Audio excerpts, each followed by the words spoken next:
पश्चिम बंगाल के इस चुनाव में बीजेपी से कुछ ऐसी महिलाएं जीत कर आई हैं जिन्होंने अपनी खुद की जिंदगी की त्रासदी और अपनी जिंदगी के संघर्ष को अपना सबसे बड़ा हथियार बनाया और ममता बनर्जी के अहंकार को इन गरीब और असहाय महिलाओं ने चुनौती दी। सबसे पहला नाम है रत्ना देवनाथ का। आरजी कर मेडिकल कॉलेज में पढ़ने वाली अपनी बेटी के बलात्कार और मौत के बाद रत्ना देवनाथ बिल्कुल टूट चुकी थी। वो ममता बनर्जी की सरकार से न्याय मांगते मांगते थक चुकी थी।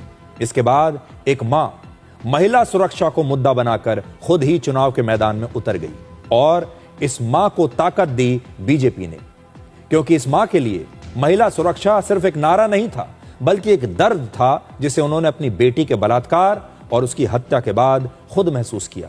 रत्ना देवनाथ को बीजेपी ने पानीहाटी सीट से टिकट दिया और वो 28,000 वोटों से चुनाव जीत गई।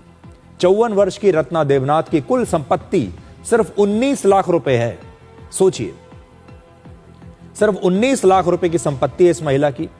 अपनी बेटी को खो चुकी हैं जो छात्रा थी मेडिकल कॉलेज में।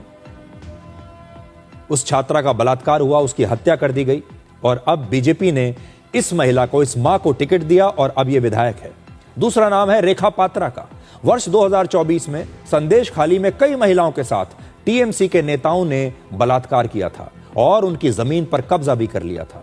रेखा पात्रा भी उन्हीं पीड़ित महिलाओं में से एक हैं, लेकिन हिम्मत हारने की बजाय उन्होंने संदेश खाली के मुद्दे को जोर शोर से उठाया। वो टीएमसी नेताओं की मनमानी के खिलाफ आवाज उठाने वाली महिलाओं का चेहरा बन गई और इस बार बीजेपी ने रेखा पात्रा को हिंगलगंज विधानसभा सीट से टिकट दिया और वो चुनाव जीत गई, विधायक बन गई।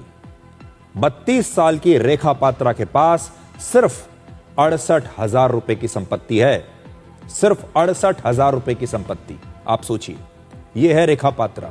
अब यह विधायक बन गई। 68,000 रुपए आज के तारीख में क्या होती है, आप सोचिए कि यह 68,000 रुपए की संपत्ति है इस महिला के पास सिर्फ। अब अगला नाम देखिए, कलिता मांझी।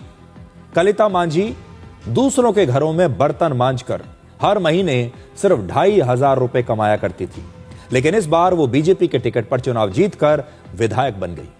वो पिछले एक दशक से राजनीति में सक्रिय हैं और उन्होंने बूथ स्तर की कार्यकर्ता के रूप में अपना राजनीतिक सफर शुरू किया था। जब वो बीजेपी की कार्यकर्ता के तौर पर काम करती थी तो टीएमसी के लोग उन्हें बड़ा परेशान करते थे, लेकिन तब भी हार नहीं मानी उन्होंने। एक मजदूर से लेकर अब एक विधायक बनने तक का उनका यह सफर आने वाली पीढ़ियों के लिए, महिलाओं के लिए एक मिसाल बनेगा।